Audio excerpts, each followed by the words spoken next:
such as the characters, strings, booleans, tapos yun, mga integers, floats. Yung mga objects naman na supported ay katulad ng mga kine-create natin, katulad ng mga hash maps, list, sets, anything na mga nagiging objects. And yung mga localized characters naman, katulad ng mga enums na natin, mga ganyan, examples yan. And etc. Kahit anong mga data. As long as nagiging text file siya, mga ganyan. Okay? So, ang streams can be defined daw as a sequence of data or pwedeng sabihin natin na flow of data. Daloy ng data. So, meron tayong types ng streams. Merong input stream and output stream. Yung first input stream, it is used to read data from a source. Or, yan, for example, meron tayong, eto, yung source natin, which is a text file. Kasi yung program natin, ginagamitan natin ng isang reader. Okay? Reader. And papunta sa kung anong destination, which is yung program pa rin natin or ikakopy natin to a text file. And yung output stream naman, used for writing data to a destination. So, pwedeng yung text file natin, hindi, I mean, tayo mismo, which is the program, tayo nilagay natin yung program, and the program itself, and the destination. Okay, so, yung destination, which is the text file. So, yung mga next natin ay yung mga examples na. Okay, so, i-ano natin yung mga examples. Ano yun muna natin?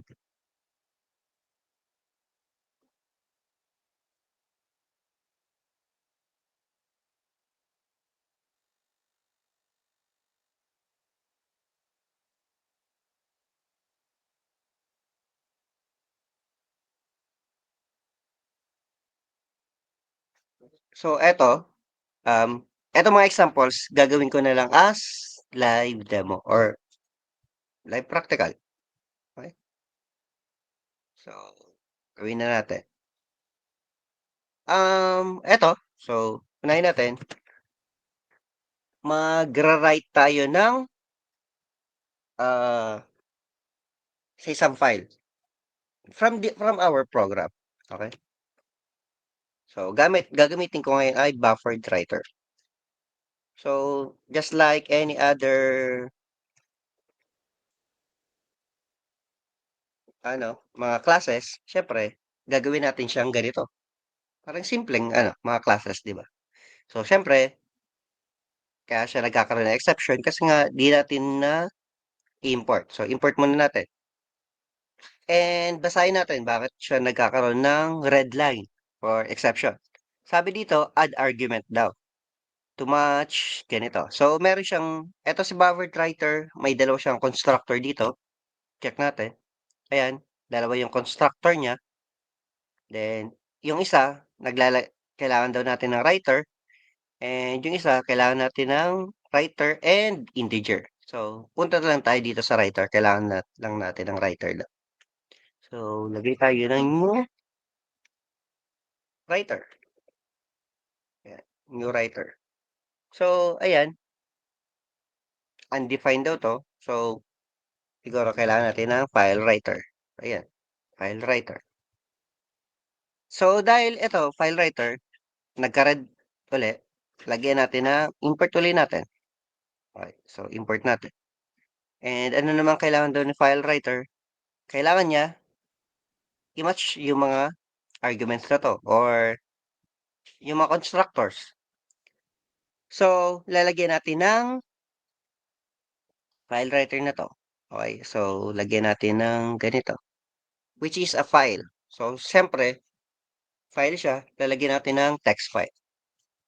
Okay, lagyan natin ng bscs23.txt. Okay? So, ayan, magka-error rin, or I mean exception, kasi nga po, nagto-throw to ng exception, si file writer. Okay, nagto-throw to ng exception. Ayan, throws IO exception. Ayan. automatic siya nagtuturo ng exception. So, need natin na i-surround siya ng try catch para ma-handle natin yung exception, di ba? So, ayun, na-handle na natin yung exception. And how do we write sa text file na to? Eto, text file na yan. Paano natin susulatan siya? Lagyan natin ng writer.write. Yan. Pag nag-write tayo dyan, NT na string or characters. Pero ilalagay natin ay string. So, lagyan natin instructor. Tapos sulat ulit tayo. Since walang print line, walang next line yung write, lalagyan natin ng backslash n na lang, backslash n. And lagay ko pangalawa. Right. Then, kita natin, may nagkakaroon to ng warning. So, resource leak daw. Writer is never closed. So, mas magandang i-close natin. Writer.close. Ayun. So, wala nang mga warnings, wala nang mga red lines. Okay. And, na-handle natin yung exception. Okay. So, gagawin natin, save natin, then, run. Nakita nyo po yung console natin, no? Console display natin. Pag pinara natin, terminated. Walang nangyari sa console. Makikita natin yung output pag pinunta natin tong text file. Okay, so punta natin, show in, System Explorer, and since ito ay ano po, ito po ay isang relative path, nasa loob siya ni mismong Project Explorer, project folder. Okay, so show view natin yung project folder. Basahin natin kung ano siyang project. Under siya ni files.io. Okay, so eto si writer, which is this. Eto yung package, which is this. And files.io, eto siya.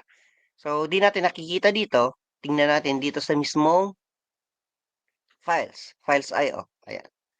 So, nakita nyo, merong BSCS23. Newly created yan. Okay? So, delete muna natin para makita nyo na newly created yan. Delete, delete, delete, and delete natin. Okay? Newly created yan. So, run natin. Okay? Ayan. Newly created. Okay, newly created. So, lagay natin, instructor. Ayan. Tapos, pag naglagay tayo uli, pwede maglagay ulit tayo, students. Students naman. Students. Then, pag meron ng existing na file na ito, ma-overwrite siya. Okay? So, ito, malalagyan ng bagong laman. So, pag nira natin ulit, mababago yung laman. Ayan po. Pag tinanggal natin to, ayan, pag tinanggal natin, mababago yung laman. Ayan. Okay? So, siyempre, students ang nilagay ko. Lagay tayo ng mga students. So, punta tayo sa, ano ko, ayan. Lagay natin yung mga 2, 3, students. 2, 3 students. So, lagay natin 1, 2, 3, 4, 5. Kuha tayo ng mga 5. So, string,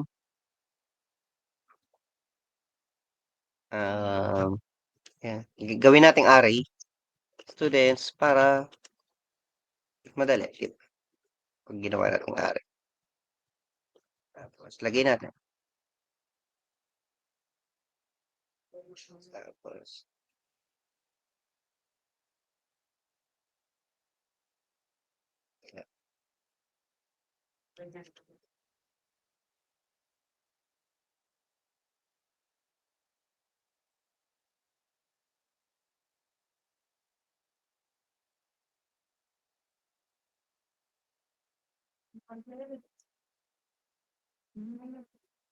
ayun. So, ilagay natin si students. Siyempre, lagay natin writer.write. Tapos, lagay ko students. Students, yan. Kaso, siyempre si students, hindi natin mara-write kasi nga, ang hinihingi nito ay integer or anything, mga um, any na students ay dapat ang ilalagay natin dito ay parang mako-convert natin into a string. Pero ito ay nilagay natin array. So ilagay natin, pwede string muna, 0. Ayun. So pag nilagay natin, pag nira natin to, ang makikita lang natin ay si Rosemary. Yan lang. Makikita natin. Ayan, si Rosemary, nandiyan na. Ito, si Rosemary. So, lagay natin, syempre, backslash n plus, syempre, tanggalin mo natin yan.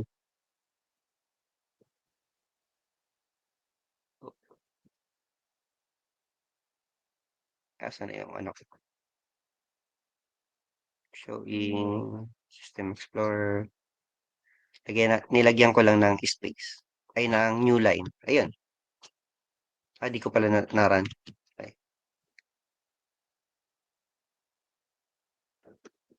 di ko na-run.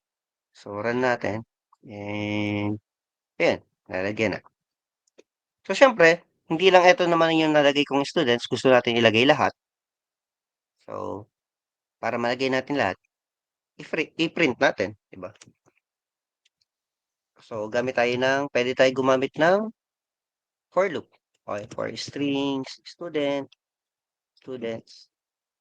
Ayan. I-iterate natin lahat. Okay. Then, si students na. Yun. Check natin kung mapiprint natin lahat. Run. Then, yun. Nalagay na natin lahat. Okay. So, ayan na. Eh, ayan na yung ating output. Nakapag-write na tayo to another source. Ay, to a destination from this source. Ito yung source natin. And, nakapag-write tayo through our program to a destination which is an outside file. Okay? So, ayun. What if outside our destination, katulad nito, output, etong output. Ayan. Lagyan natin. Paano naman kung eto yung susulatan natin. Wala siyang laman. Ayan, dinilit ko yung laman niya. Tanggalin natin. What if, output, lalagyan natin. Kung gusto natin lagyan ng laman to, etong output, okay, kukunin natin yung path nito. So, copy as path, tapos lagay natin siya dito.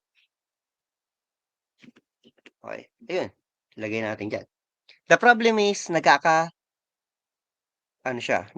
siya ng invalid sequence.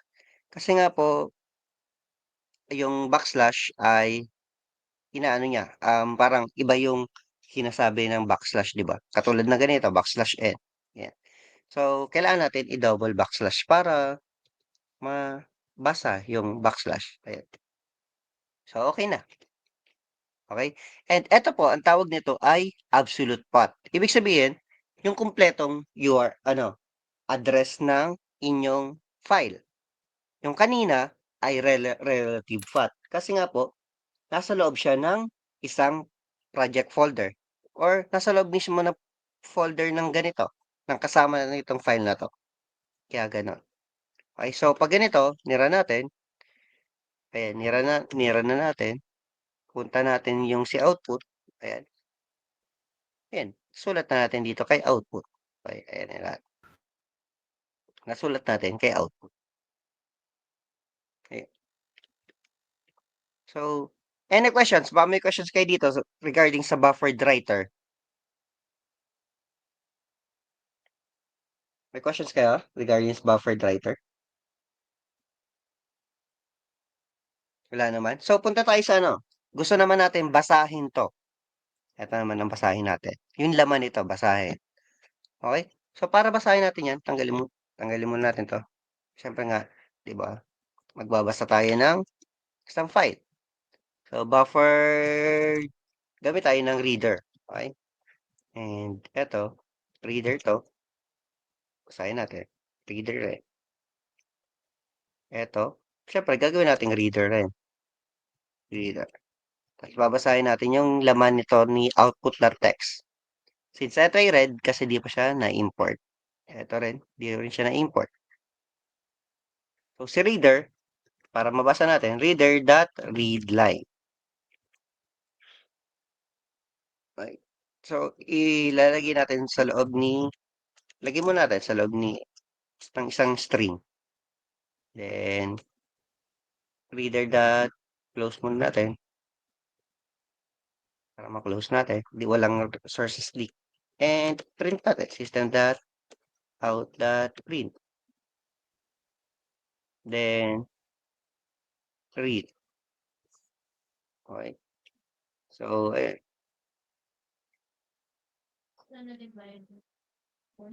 so, eh. So, eto, system.out.print, syempre, dito siya mapiprint sa console natin. Okay? So, pag run natin, ayan, na-print yung instructor. Check natin kung yung pinaka first line talaga nito ay instructor. Okay. Check natin. Nasa dito siya, output.txt. Ayun, instructor nga. Okay? So, ayun. The problem is, gusto natin mabasa lahat ng laman. Okay? Gusto natin mabasa lahat yung laman.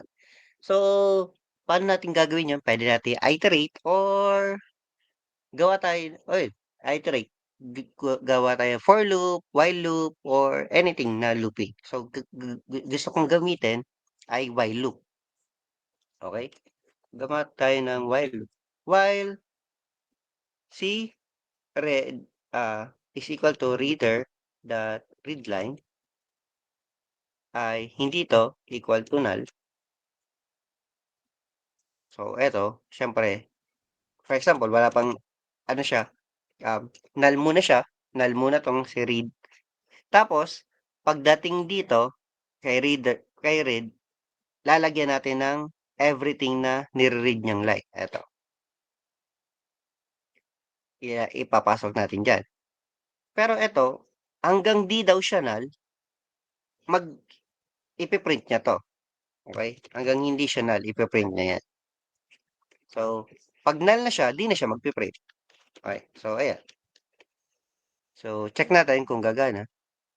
Ayun, na-print na natin lahat. Ang problema nga, wala tayong print line dito. So, lagyan tayong print line. Para katulad ng sa, ano natin. Ayun, meron na. Na-print na natin lahat. Hmm, dito. Dito sa ating console. So, nakagawa na tayo na nakapag-write na tayo from a file, nakapag-read na tayo from a file. Okay? So, ayun. Ayun lang naman yung overall na gagawin ay lesson natin for this day. Yung pwede tayo makapag-read at pwede tayo makapag-write through from and to a text file. So, ayan lang. Any questions po? Baka may mga questions kayo regarding sa lesson natin. Sir, Yun lang. Baka may mga ano kayo. Sino may questions? sir, pwede rin yan gawin sa phone. Yes po. Pwede yan sa phone pa rin. Pwede yan gawin. Or di na po. Alam alam ko pwede sa phone yan eh. Kasi nga po, may mga ilalagay mo nga lang sa sariling project folder. Pero di ko pa natatry sa phone. Di ko pa po natatry sa phone. Pero alam ko pwede yan. Kasi nga po, nakakapag-read tayo ng file sa ating ano, sa ating ano. Kasi nga po, di ba, yung scanner ay nababasa natin. So, if nasa loob rin siya ng project folder, yung file, edi maano rin natin, ma-access natin. Okay? Ganun lang. Any questions po?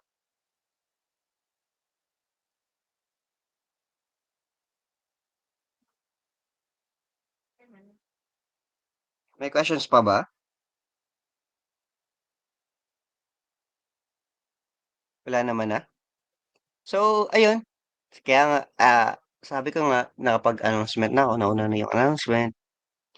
And since wala ng questions, maglalagay tayo ng activity. Okay, create tayo ng activity today. This will be an activity, so mayroon siyang um, ano yan, due date. Okay? So, till 3 p.m. lang po ilalagay ko. So, mababa na po yan. Okay? Mahaba-haba ng oras para magawa yung inyong activity. Sir, may klase ata kami kay sir natin yan, sir. Ano po yon? Medyo May class, malabo po yung ano po? may class po kami, sir. Abot po ng 3 p.m. Di ko po maintindihan ano, Donna. Medyo choppy po yung line mo. Sir, May math laboratory po ata kami yan kay sir natin po hanggang 3 p.m. So, ayun nga po. Wat- Dapat nga po ay mga 1 hour lang tong due date eh. Kasi nga po, or during this time lang yung matapos nyo. Pero nga po, di ba since meron pa naman kayong ano, um, ayun, pinabaan ko na lang yung oras.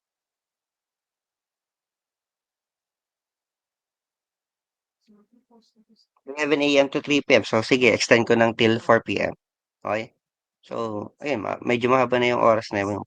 Kasi ko-compile ko pa po tong inyong gagawin before, ano pa, i-compile ko pa to and need kong ipasa. Okay, so, ayan, till 4 p.m. na lang po yung inyong, etong due date na to. Okay? And check nyo po if okay naman, if may mga questions kayo. Katulad lang ng mga ginagawa ko ngayon, screenshots ng code and screenshots ng inyong outputs. Ayan. Check nyo po. Nag-send, na post ko na sa Google Classroom. May mga questions kayo before we end our class. Sir, paano pala yung sa grouping, sir? May grupo na kami, sir. As I said po kanina, next year po ang groupings. Oo nga po, sir.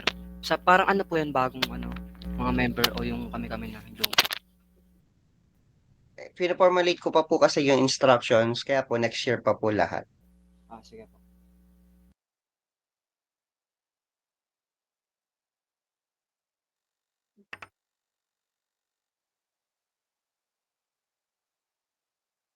Yan, baka may mga questions kayo. Check nyo po yung muna yung inyong ano.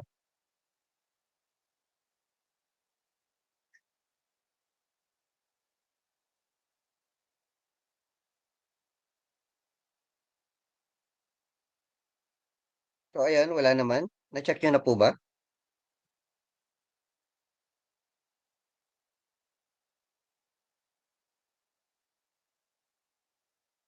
Wala po bang questions?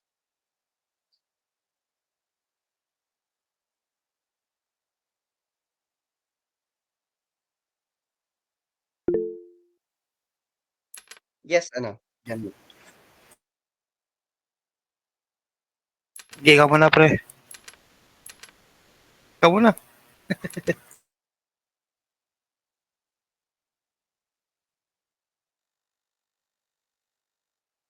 Yes po. Ganun lang po talaga. Katulad nung pinakita mo, sir, ganun lang din. Ang ginawa ko po, 'di ba, ay nilagay ko sa console. Ang mangyari po ay may dalawa kayong text file. Okay po, okay po. Magkakaroon kayo ng dalawang text file po. Ganun.